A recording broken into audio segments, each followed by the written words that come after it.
Hello ನಮಸ್ತೆ, ಎಲ್ಲರೂ ಹೇಗಿದ್ದೀರಾ? ಎಲ್ಲರೂ ಚೆನ್ನಾಗಿದ್ದೀರಾ ಅಂತ ಅಂದ್ಕೊಳ್ತೀನಿ. ನಾನಿವತ್ತು ನಿಮಗೆ ಇದ್ಕಿನ ಬೇಳೆ ಸಾಂಬಾರು ಹೇಗೆ ಮಾಡೋದು ಅಂತ ತೋರಿಸ್ಕೊಡ್ತಿದ್ದೀನಿ. ಈ ಸಾಂಬಾರು ಮುದ್ದೆ, ಚಪಾತಿ, ರೈಸ್ಗೆ, ದೋಸೆಗೆ ತುಂಬಾ ಚೆನ್ನಾಗಿರುತ್ತೆ. ಹಾಗೆ ಈ ಸಾಂಬಾರನ್ನ ಮಾಡೋದಕ್ಕೆ ನಾನು ಹಿಂದಿನ ದಿನವೇ ಅವರೆಕಾಯಿನ ತೊಗೊಂಡು ಬಂದು ಸುಳ್ದು ನೀರಲ್ಲಿ 1-2 ಅವರ್ಸ್ ನೆನೆಯೋದಕ್ಕಿಟ್ಟು ನೆಕ್ಸ್ಟ್ ಅದನ್ನೆಲ್ಲ ಇದಕ್ಕೊಂಡು ರೆಡಿ ಮಾಡಿ ಇಟ್ಕೊಂಡಿದ್ದೆ. ನಾನು ಅವರೆಕಾಯಿ 2 kg ತೊಗೊಂಡು ಬಂದಿದ್ದೆ. ಸೊ ಇದಕ್ಕಿದಾದಮೇಲೆ ಇಷ್ಟ ಆಗಿದ್ದು. ಸೊ ಬನ್ನಿ ಸಾಂಬಾರಿಗೆ ಏನೇನು ಬೇಕಾಗುತ್ತೆ ಅಂತ ನೋಡೋಣ.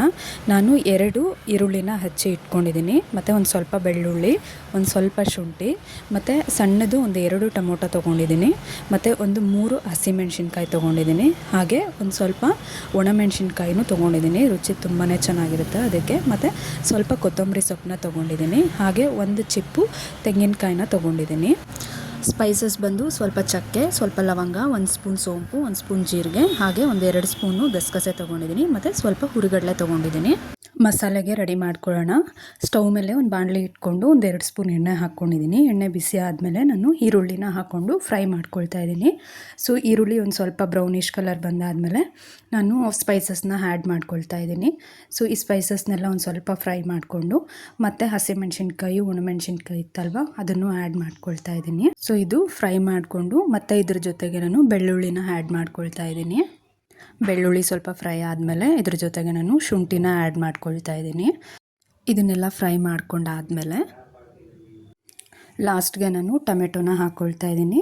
ಸೊ ಟೊಮೆಟೊ ಸ್ವಲ್ಪ ಫ್ರೈ ಆದಮೇಲೆ ನಾನು ಸ್ಟವ್ನ ಆಫ್ ಮಾಡಿಕೊಂಡು ಧನಿಯಾ ಪುಡಿನ ಆ್ಯಡ್ ಮಾಡ್ಕೊಳ್ತಾ ಇದ್ದೀನಿ. ಒಂದು 4 ಟೇಬಲ್ ಸ್ಪೂನ್ ಹಾಕ್ಕೊಳ್ತಾ ಇದ್ದೀನಿ ನಾನು ಧನಿಯಾ ಪುಡಿ ಹಾಕ್ಕೊಂಡು ನೀಟಾಗಿ ಒಂದು ಮಿಕ್ಸ್ ಮಾಡ್ಕೊಳ್ತಾ ಇದ್ದೀನಿ. ಹಾಗೆ ಲಾಸ್ಟಿಗೆ ಒಂದು ಸ್ವಲ್ಪ ಕೊತ್ತಂಬರಿ ಸೊಪ್ಪನ್ನ ಹಾಕ್ಕೊಂಡು, ಸೊ ಇದೆಲ್ಲ ತಣ್ಣಗಾಗಿತ್ತಲ್ವ, ಹಾಗೆ ಮಿಕ್ಸಿ ಜಾರ್ಗೆ ಹಾಕ್ಕೊಂಡೆ. ಸೊ ಹಾಗೆ ಹುರಿಗಡ್ಲೆನೂ ಹಾಕ್ಕೊಂಡು ಗ್ರೈಂಡ್ ಮಾಡ್ಕೋಬೇಕು. ಹಾಗೆ ಸ್ಟವ್ ಮೇಲೆ ನಾನೊಂದು ಕುಕ್ಕರ್ನ ಇಟ್ಕೊಂಡು 1-2 ಸ್ಪೂನ್ ಆಯಿಲ್ ಹಾಕ್ಕೊಳ್ತಾ ಇದ್ದೀನಿ. ಹಾಗೆ ಎಣ್ಣೆ ಬಿಸಿ ಹಾಕ್ತಿದ್ದಾಗೆ ನಾನು ಸಾಸಿವೆ ಮತ್ತು ಜೀರಿಗೆನ ಹಾಕ್ಕೊಳ್ತಾ ಇದ್ದೀನಿ. ಸೊ ಇದು ಒಂದು ಸ್ವಲ್ಪ ಚಿಟಪಟ ಅಂದ ತಕ್ಷಣ ನಾನು ಕರಿಬೇವಿನ ಸೊಪ್ಪನ್ನ ಆ್ಯಡ್ ಮಾಡ್ಕೊಳ್ತಾ ಇದ್ದೀನಿ. ಹಾಗೆ ನಾವು ಅವರೆಕಾಳನ್ನ ಇದಕ್ಕೆ ರೆಡಿ ಇಟ್ಕೊಂಡಿದ್ವಲ್ಲ ಅದನ್ನು ನಾನು ಒಗ್ಗರಣೆಗೆ ಹಾಕ್ಕೊಳ್ತಾ ಇದ್ದೀನಿ. ಬೇಳೆ ಹಾಕ್ಕೊಂಡಾದಮೇಲೆ ಒಂದು ರೌಂಡ್ ಮಿಕ್ಸ್ ಮಾಡ್ಕೊಳ್ತಾ ಇದ್ದೀನಿ.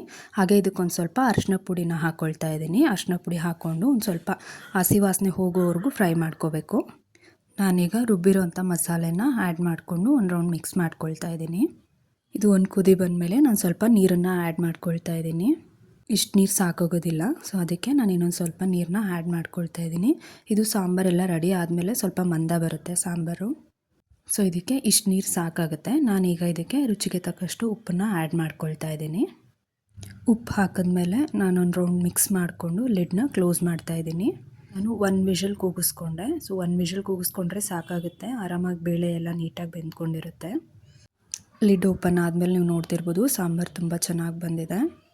ಸೊ ನಾನಿವತ್ತು ಇದ್ಕಿನ ಬೇಳೆ ಸಾಂಬಾರಿಗೆ ಕಾಂಬಿನೇಷನ್ನಾಗಿ ಚಪಾತಿನ ಮಾಡ್ಕೊಂಡಿದ್ದೆ.